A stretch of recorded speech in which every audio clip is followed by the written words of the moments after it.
کہ درے یتیم کو مکے کی عورتوں نے مارا.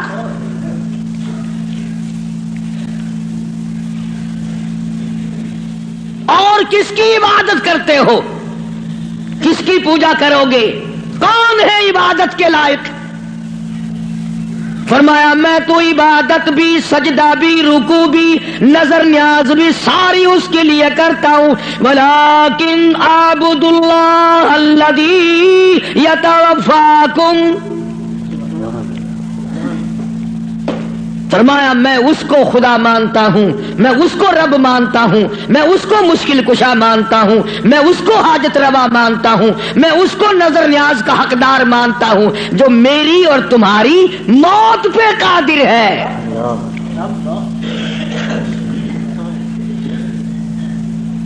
اللہ پاک جل شانہ نے کتنی بڑی دلیل عطا فرمائی ہے. جو کسی کو مارتا ہو، زندہ کرتا ہو، پیدا کرتا ہو، وہ خدا ہے. جو مر جائے وہ خدا نہیں. بھلا جس کی خود موت آ جائے وہ خدا کیسے ہے؟ قرآن کہتا ہے ایک لمحے کے لیے، ایک سیکنڈ کے لیے جس کو اونگ آ گئی وہ خدا نہیں، اور جو عمر بھر کے لیے قبر میں جا کے سو گیا وہ خدا کیسے ہو سکتا ہے؟ فرمایا اللہ لا الہ الا هو الحی القیوم. الہ وہ ہے، مشکل کشا وہ ہے، ستاروں کا مالک وہ ہے، چاند کا مالک وہ ہے. للشمس ينبغي لها ان تدرك القمر ولا الليل سابق النهار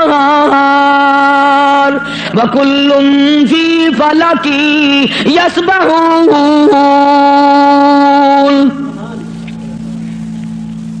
فرمایا کتنی مدت گزر گئی، چاند سورج کو گردش کرتے، کبھی ٹکر ہوئی؟ کبھی ایکسیڈنٹ ہوا؟ رات دن کو کتنے دن ہو گئے چلتے ہوئے، کبھی تک آپس میں ٹکراؤ تصادم ہوا؟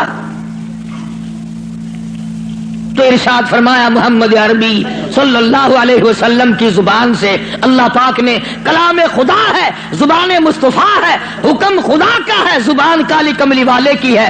فرمایا ولیکن اعبد اللہ، میں اس کو حاجت روا مانتا ہوں، میں اس کو مشکل کشا مانتا ہوں. میری بگڑی بنانے والا وہ ہے، اجڑوں کو بسانے والا وہ ہے، اولاد دینے والا وہ ہے، اولاد دے کر کے لے لینے والا وہ ہے، تخت و تاج عطا کرنے والا وہ ہے، اور تخت پہ سے اٹھا کر پھانسی پہ لٹکا دینے والا وہ ہے. ولیکن اعبد اللہ الذی یتوفاکم وامرت ان اکون من المؤمنین.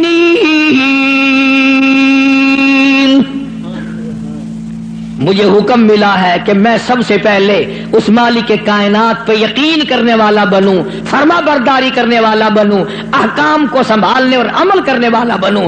سب سے پہلے مجھے حکم ملا ہے.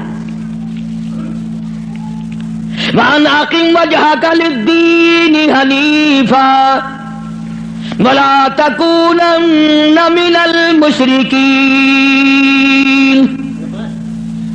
فرمایا کہ مجھے حکم ملا ہے میں اللہ سبحانہ و تعالیٰ کی طرف منہ رکھوں. منہ رکھنے کا مطلب یہ کبھی اس سے نہ بگاڑوں، اس کے مقابلے میں کبھی کسی کو حاجت روا نہ جانوں. اچھا ایک لفظ اور سمجھ لیں، اگر آپ کی سمجھ میں یہ باتیں بیٹھ جائیں تو انشاءاللہ تا زندگی کام آئیں گی. یہ جو لفظ سبحان ہے، سبحان ربی العظیم، سبحان ربی الاعلیٰ، سبحانک اللہم، سبحان اللہ وبحمدہ، سبحان اللہ والحمدللہ، فسبحان اللہ رب العرش العظیم، سبحان اللہ عما یشرکون. یہ جو قرآن میں، نماز میں، حدیثوں میں لفظ سبحان ہے، اس کے معنی، اس کا ترجمہ سب علماء اور تمام لوگ یہ کرتے ہیں پاک ہے اللہ. اس کا مطلب یہ معنی یہ کرتے ہیں پاک ہے اللہ. سبحانک اللہم، اے اللہ ہم تیری پاکی کا اقرار کرتے ہیں. جو میں آپ کو سمجھانا چاہتا ہوں وہ اب بھی نہیں سمجھے، وہ اب بھی نہیں سمجھے۔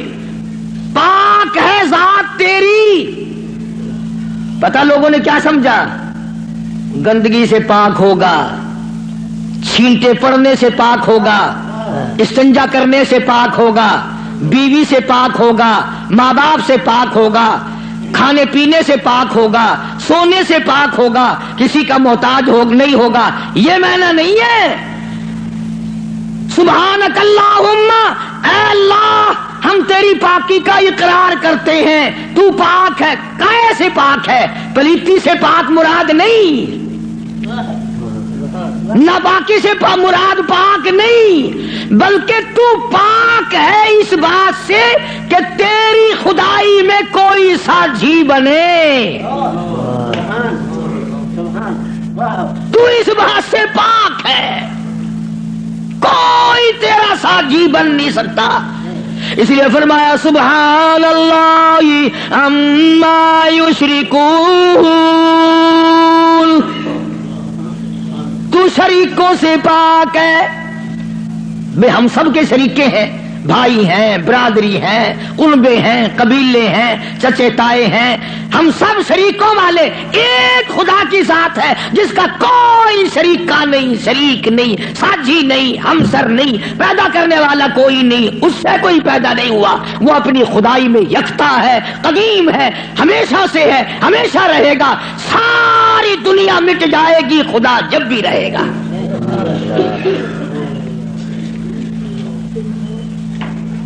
لوگ سبحان اللہ کا معنی یہ سمجھتے ہیں، سارے مولوی بھی سکھاویں اللہ کی ذات پاک ہے، لوگ یہ سمجھتے ہیں غسل خانے میں سے نہا کے نکلا ہوگا پاک ہو گیا، پاک ہے۔ تمام ان چیزوں سے وہ پاک ہے جو محتاجوں میں ہوا کرتی ہیں،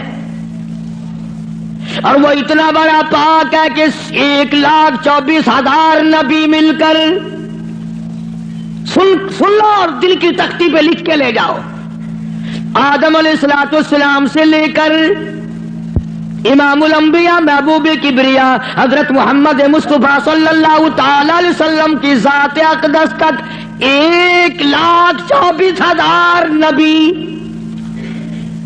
ابو بکر صدیق سے لے کر بلال حبشی تک 1,29,000 صحابہ اکرام، ہزاروں کتب، ہزاروں ابدال، تمام کے تمام نبی، رسول، پیغمبر، صحابہ، ولی، قلندر مل کر اللہ کی ذات سے ایک ذرہ برابر کام زبردستی نہیں کرا سکتے۔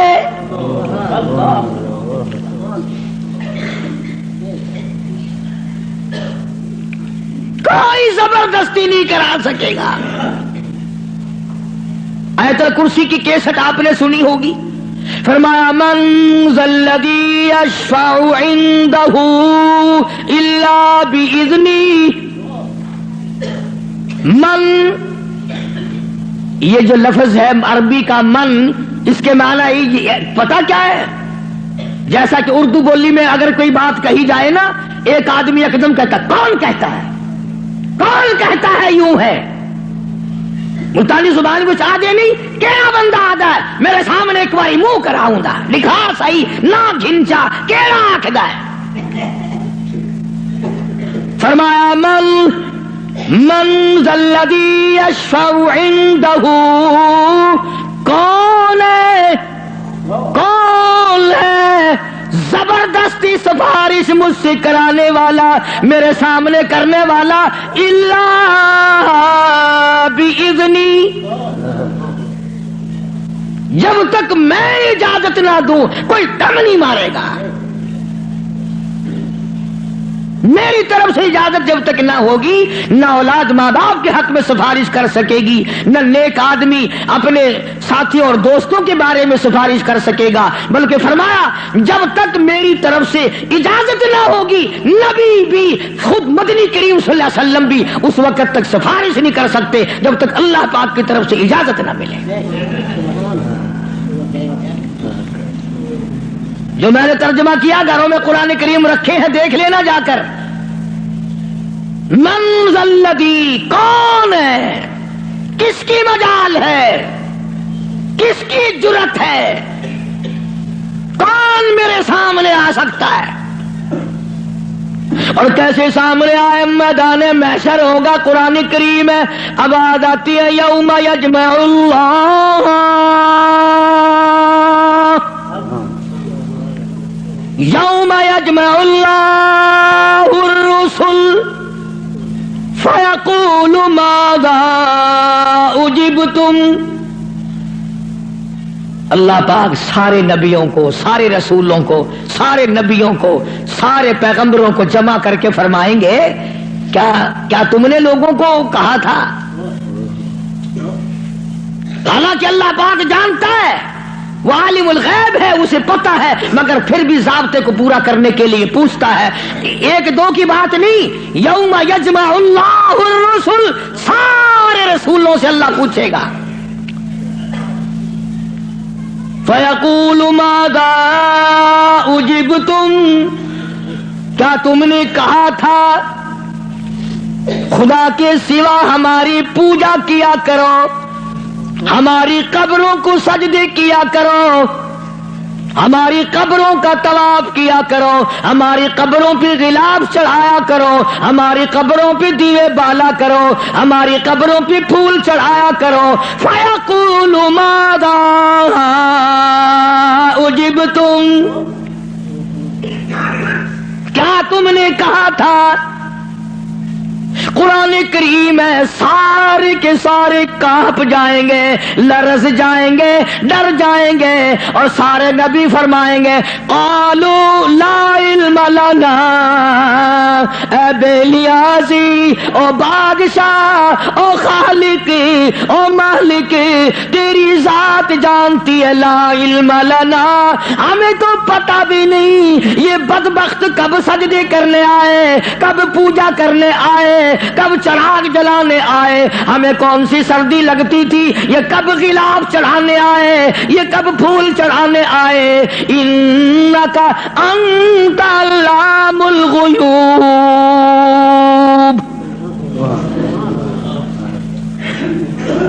اگر ہم کہتے میرے رب او ہمارے پروردگار، تیرے سے چھپی نہ رہتی بات،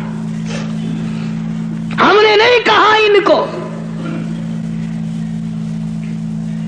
اللہ سبحانہ و تعالی نے پھر آگے چل کر چند آیتوں کے بعد ایک ایسے پیغمبر کا تفصیلی ذکر فرمایا. سبحان اللہ، اللہ اکبر. پہلے تو سارے پیغمبروں کا حال بتا دیا، قیامت کے دن یہ بنے گا.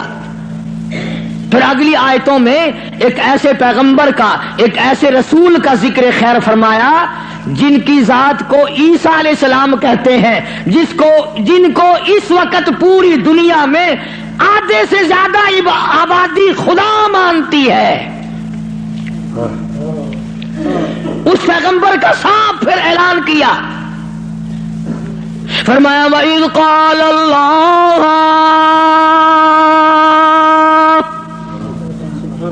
یا عیسیٰ ابن مریم، او عیسیٰ علیہ السلام بیٹے مریم کے، یا عیسیٰ ابن مریم، او مریم کے بیٹے، او عیسیٰ علیہ السلام، یہ جو عیسائی تجھے خدا مانتے ہیں، اَأَنْتَ قُلْتَ، کیا تو نے کہا تھا مجھے الہین من و امی الہین من دون اللہ.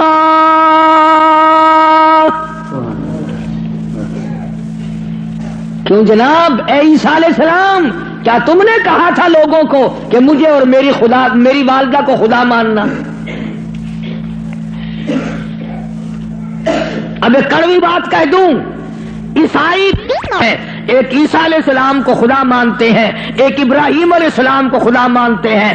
عیسائی تین خدا کو مان جائیں تو اسلام سے نکل جائیں، کافر ہو جائیں، اور ہمارے لیے چھٹی ہے، ہم ہزاروں خداؤں کو مانتے رہیں. الگ تقسیم بنا رکھی، فلانا مرض پاک مائی ٹھیک کرے گی، آخر مچھلی گھن کے وجہ ہے اتنے پاک مائی دی جا کے بنا ہے انشاءاللہ خیر آوے سی،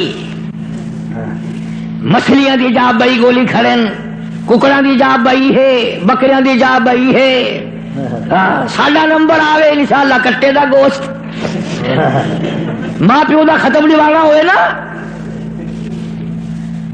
اندازہ لگا تماشا دیکھ کیا بنا رکھا ہے، الگ الگ جگہ بنا رکھی ہے، اولاد وہاں سے ملے گی، بادشاہت وہاں سے ملے گی، دکان میں برکت وہاں سے پڑے گی، کیا بتاؤں؟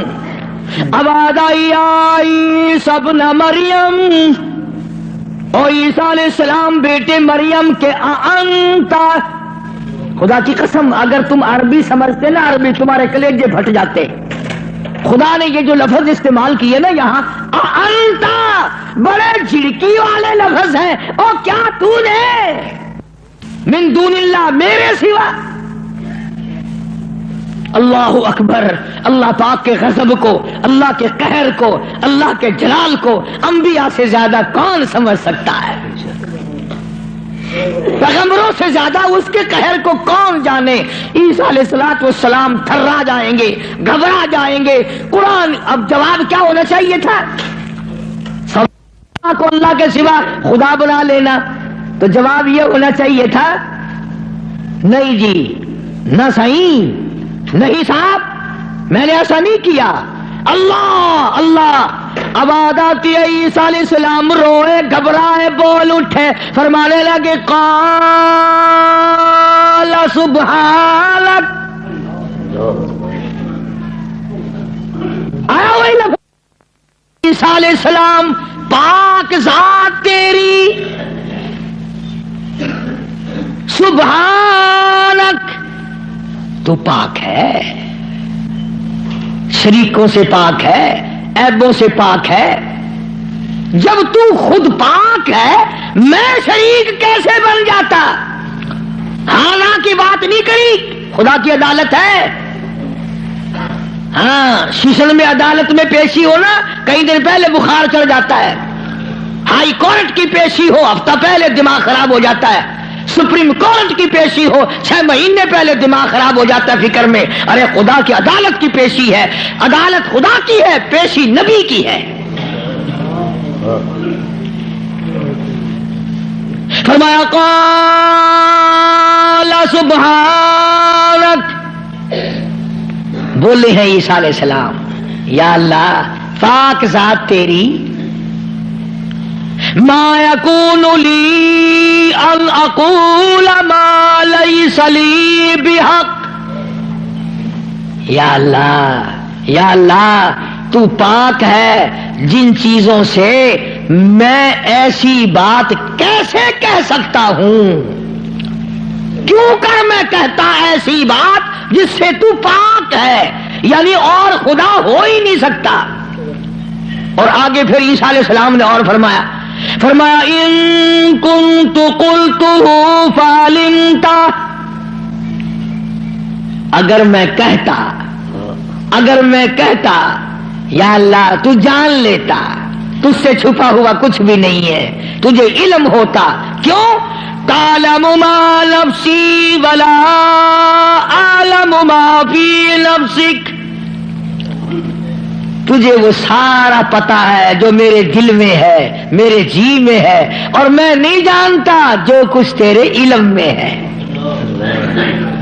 تعلم ما نفسی، تو جانتا ہے جو کچھ میرے دل میں ہے، میرے جی میں ہے، ولا اعلم ما فی نفسک، میں نہیں جانتا جو کچھ تیرے علم میں ہے۔ انک انت علام الغیوب، غیب کی باتیں جاننے والا تو ہی ہے، تیرے سوا کون جانے کل کیا ہوگا، پرسوں کیا ہوگا، صبح کیا ہوگا، شام کیا ہوگا، اور کوئی نہیں جان سکتا۔ معلوم یہ ہوا کہ نفع نقصان کا مالک خدا کی ذات کے سوا اور کوئی ہو ہی نہیں سکتا. تو بات یہاں سے چلی کہ محمد عربی صلی اللہ علیہ وسلم کو مشرکین مکہ نے پوچھا تو اپنا دین بتا, تو اپنا عقیدہ بتا, آپ اپنا مذہب بتائیں, آپ اپنا مسلک بتائیں, آپ اپنا عقیدہ بتائیں. تو فرمایا وَأُمِرْتُ لِأَنْ أَوَّلَ الْمُؤْمِنِينَ, مجھے حکم ملا سب سے پہلے میں یقین کرنے والا بنوں. وَأَنْ أَقِمْ وَجْهَكَ لِلدِّينِ حَنِيفًا وَلَا تَكُونَنَّ مِنَ الْمُشْرِكِينَ. میں اس خدا کی طرف منہ کیے بیٹھا ہوں, میرا اسی کی طرف دھیان ہے, اسی کی طرف توجہ ہے. اور لوگوں مجھے مارو یا چھوڑو, صلح کرو یا لڑائی کرو, میرے غلاموں کو مارو یا چھوڑو, میں اپنے اس پیٹ پہ ایک ایک وقت میں 2 پتھر تو باندھ سکتا ہوں, پر اپنے خدا کے ساتھ میں کسی کو شریک نہیں کرنے کا. میں ایک ایک وقت میں 15 دن درختوں کے پتے تو چبا سکتا ہوں, پر میں اللہ سبحانہ و تعالیٰ کی ذات میں کسی کو شریک نہیں کر سکتا. اس کی چوکھٹ کے سوا میں اور کسی جگہ سر جھکا نہیں سکتا. یہ سر کر سکتا ہے, جھک نہیں سکتا. کیوں؟ فرمایا وَلَا تَدْعُ مِن دُونِ اللَّهِ مَا لَا يَنفَعُكَ وَلَا يَضُرُّكَ. نفع اسی کی طرف سے ہے, نقصان اسی کی طرف سے ہوگا. اور اگلی آیت کا اگر سیدھا سیدھا ترجمہ کروں تو آپ سمجھے گی مشکل سے. قرآن کریم کا یہ مزاج ہے, اللہ تبارک و تعالیٰ کی یہ عادت ہے کہ وہ احکام بیان کرتے ہوئے اس طریقے سے بیان کرتے ہیں جیسا گھروں میں عورتیں ڈائریکٹ بہو کو کہتی ہوئی ذرا گھبراتی ہے, لڑائی جھگڑے کا امکان ہے کہ کھڑی ہو جا, کام پڑا ہے.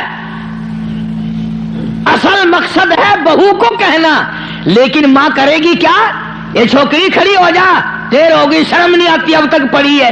جانے گی نا کہ یہ میری لڑکی ہے, برا نہیں ماننے کی. اصل میں کہنا بہو کو ہے, سنانا لڑکی کو ہے. اس لیے حکم دینا امت کو ہے اور کروانا کالی کملی والے کی زبان سے ہے. لوگ قرآن کا مزاج نہیں سمجھ سکتے. ڈائریکٹ عورت کبھی نہیں کہتی روٹی پکا لے, بہو کھڑی ہو کر روٹی برتن مانج لے, کپڑے دھو لے, بلکہ اگر صرف چھوٹی سی بچی بھی ہوگی اسی کا نام لے گی. یہ تو جھاڑو دے لے, وہ کر لگا لے, برتن پڑے ہیں انہیں صاف کر لے. حالانکہ کہنا بہو کو, نو کو کہنا مقصد ہے, لیکن ماں لڑکی کا نام لیتی ہے. اللہ سبحانہ و تعالیٰ نے فرمایا میرے محبوب اگر آپ نے نفع نقصان کا مالک کسی اور کو سمجھا, اللہ اکبر. پھر قرآن کریم کا مزاج دیکھو, فرمایا فَإِن فَعَلْتَ اس وقت ہو جاؤ گے تم, فَإِن فَعَلْتَ فَإِنَّكَ إِذًا مِنَ الظَّالِمِينَ. اگر کسی کو نفع نقصان کا مالک سمجھا, ظالمین میں سے بن جاؤ گے, راہ ہدایت تمہارے سامنے سے اٹھ جائے گا.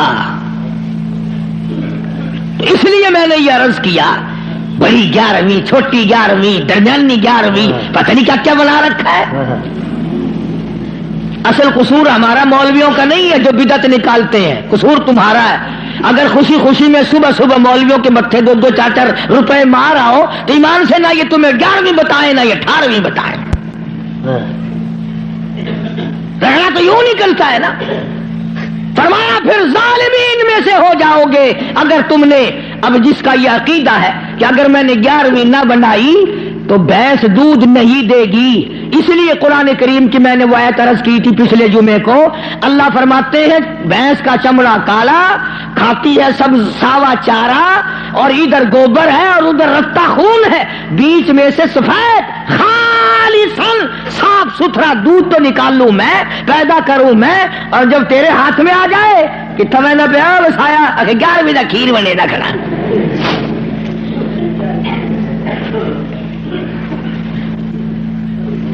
فرمایا لیے میں نے پیدا کیا ایک ایک قطرہ دودھ کا، ایک ایک قطرہ خالصاً۔ لوگوں نے یہ سمجھا پانی ملا ہوا نہیں ہوگا، یہ جو لفظ خالص ہے قرآن کریم میں، اس سے لوگوں نے یہ سمجھا ہوگا کہ خالص ہوگا بغیر پانی کا، نہیں، یہ بات نہیں، بلکہ اللہ پاک فرماتے ہیں پانی سے بھی پاک ہے، خالصاً میرے نام کے سوا اس دودھ کا ایک قطرہ پیدا کرنے والا کوئی نہیں، خالصاً ایک بوند دودھ کی میرے سوا کوئی نہیں بنا سکتا۔ اس لیے فرمایا وَيَمْسَسْكَ اللَّهُ، اللہ اللہ، سورۃ یونس کا آخری رکوع ہے، 11واں سپارہ ہے۔ دیکھا 11ویں کا ثبوت 11ویں سپارے میں۔ میں نے ایک مولوی صاحب سے پوچھا، میں نے کہا جی 11ویں کا کوئی ثبوت بھی ہے؟ آخر ہاں۔ میں کہا کتنے؟ اگر 11واں سپارہ نہیں کھڑا قرآن میں؟ میں کہا ہے، اکبر 11ویں ثابت تھی گئی۔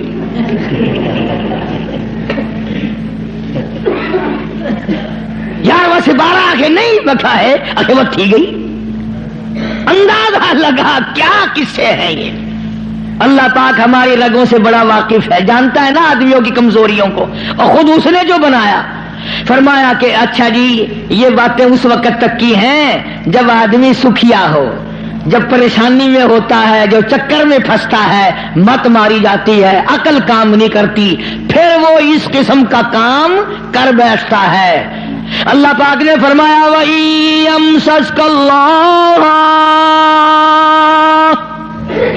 بِضُرٍّ فَلَا كَاشِفَ لَهُ إِلَّا هُوَ، اگر کسی کو دکھ پہنچے، کوئی چکر آ پڑے، کوئی مصیبت آ پڑے، کوئی دکھ آ پڑے، کوئی پریشانی آ پڑے، اللہ ہو، میرے سوا کوئی دور کرنے والا نہیں۔ کون ہے؟ تیرا بخار اتارنے والا کوئی نہیں، تیری بگڑی ہوئی بنانے والا کوئی نہیں، تیری خالی جھولی کو بھرنے والا کوئی نہیں، تیری خالی جیب کو بھرنے والا کوئی نہیں، تجھ بے علم کو علمدار بنانے والا اس کے سوا کوئی نہیں۔ فرمایا وَإِن يُرِدْكَ بِخَيْرٍ فَلَا رَادَّ لِفَضْلِهِ، اگر کوئی کسی کو اچھائی پہنچانا چاہے تو میرے حکم کے سوا پہنچ نہیں سکتی۔ اللہ نے سارے واقعات قرآن کریم میں سمجھا دیے۔ اب قوم مسلمان اگر قرآن کی طرف توجہ نہ دے، تمہیں اخبار پڑھنا آتا ہے، تمہیں رسالے پڑھنے آتے ہیں، تمہیں ڈائجسٹ پڑھنے آتے ہیں، تمہیں ناول پڑھنے آتے ہیں، تمہیں کتابیں پڑھنی آتی ہیں، اگر تمہیں نہیں آتا تو خدا کا قرآن سمجھنا نہیں آتا۔ کبھی کوئی اب باپ اپنے بیٹے کو اس نیت سے نہیں پڑھاتا میرا بیٹا پڑھے گا، قرآن کا ترجمہ سیکھے گا، میں تو ان پڑھ رہ گیا، مجھے بھی سنایا کرے گا، میری اپنی اماں کو بھی سنایا کرے گا، اس نیت سے کون پڑھاتا ہے؟ نیت بات پہلے ہوتی ہے، بعد میں آگے ہم لوگ چلتے ہیں۔ قرآن سے دشمنی اس دنیا میں، اس ملک میں، ہندوستان میں سب سے پہلا ترجمہ قرآن کریم کا مجدد الفسانی امام ربانی شیخ احمد فاروقی سرہندی رحمت اللہ علیہ نے کیا۔ قرآن کا ترجمہ کر دیا فارسی میں۔ وہ زمانہ فارسی کا تھا، لوگ عموماً فارسی بولا کرتے تھے۔ دلی میں، آگرے میں، میرٹھ میں دفتری زبان، سرکاری زبان فارسی تھی۔ تو مجدد الفسانی سرہندی رحمت اللہ علیہ نے قرآن کریم کا ترجمہ فارسی میں کر دیا۔ اب جتنے بڑے بڑے پیر تھے، گدی نشین تھے، سب کو آگ لگ گئی۔ اگر قرآن کا ترجمہ لوگوں کی سمجھ میں آ گیا پھر ہماری پوجا کون کرے گا؟ اگر قرآن سمجھ میں لوگوں کی آ گیا پھر ہماری پوجا کون کرے گا؟